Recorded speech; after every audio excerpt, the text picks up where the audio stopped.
On the left is the Green X version of the all-white Air Force One, and on the right is the GX version. Note that they are not from the same factory. Many friends can't tell them apart. The predecessor of the Green X version on the left was called Jiangxi Green X, which usually only veteran sneakerheads know now is pushing Green X. The full name of the GX version on the right is GXMADE, and it's affiliated with the same factory as GX Kobe. Their names are so similar that many people confuse them. Today, let's compare the similarities and differences between the two. First, regarding the shoebox.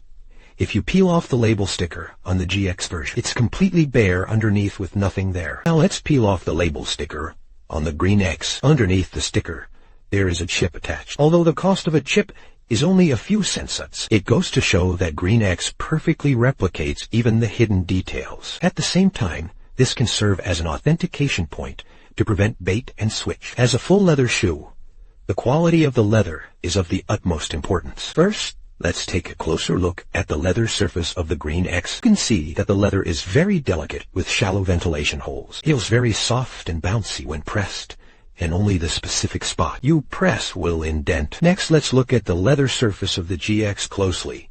It's also delicate with shallow ventilation holes, but it feels much harder when pressed. You could say it's quite stiff, lacking the soft bounciness of the Green X. This is because the Green X uses top grain leather with capillary fibers inside, whereas the GX uses synthetic leather inside, commonly known as split leather. On the surface, they look similar, but in reality, they are completely different. As for the toe box perforations, the ones on the Green X are perfectly round. The cuts are very clean and fully punch through. The perforations on the GX are also perfectly round and very clean, with no rough edges or blockages. For the same size, the perforations on the GX are slightly larger than those on the Green X. The distance from the first row of perforations to the edge on both batches is the correct 1 centimeter or so. The toe box shape on both is also slim and elongated. From the cross-section of the leather, you can see both batches use very thick materials. The leather cuts are also very clean,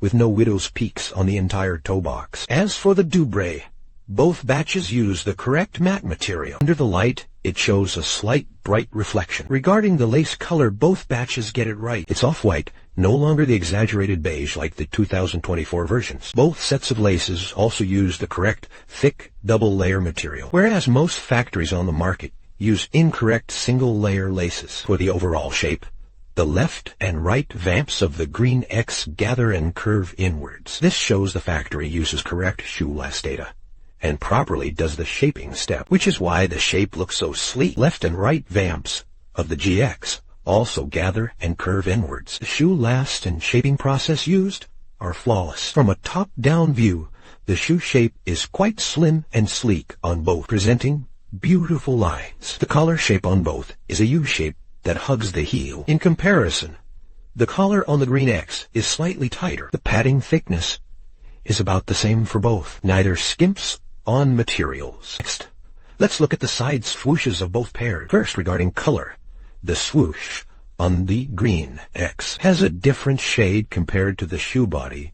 There is a color difference, which is an accurate replication. Secondly, the swoosh leather is finer than the body with pores almost invisible. Let's take a look at the GX. The swoosh's color and leather are the same as the upper. They might even be cut from the same piece of leather. You can tell Green X and GX apart just by the swoosh. As for the heel, both versions rarely have misaligned shapes, and the back strips are quite straight. The cuts leave no widow's peaks behind. Embroidered logo stitching on Green X is clear and distinct, with a noticeable textured feel when touched. The only flaw is that its raw edge effect is not very obvious. The bottom stroke of the letter E is closely attached to the swoosh.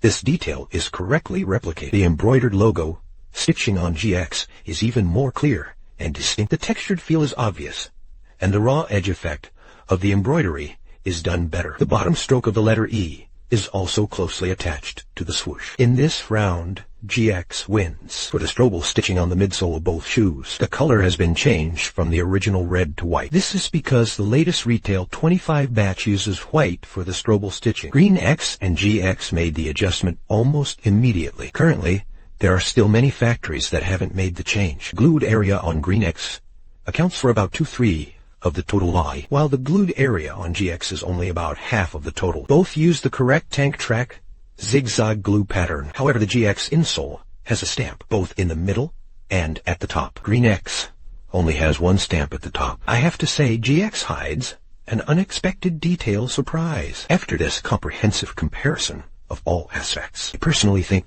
Green X still sits firmly at the #1 spot. At the same time, it shows that Green X and GX are not from the same factory. It's not just you watching the screen who can't tell the difference between the two. Even local wholesale stalls and proxy sellers in China can hardly tell them apart, thinking that Green X and GX are from the same factory. Because of this, many people who actually want Green X end up buying GX by mistake. The most frequent message I receive is asking whether Green X and GX are from the same factory. I'm glad to finally be able to clarify this for you today.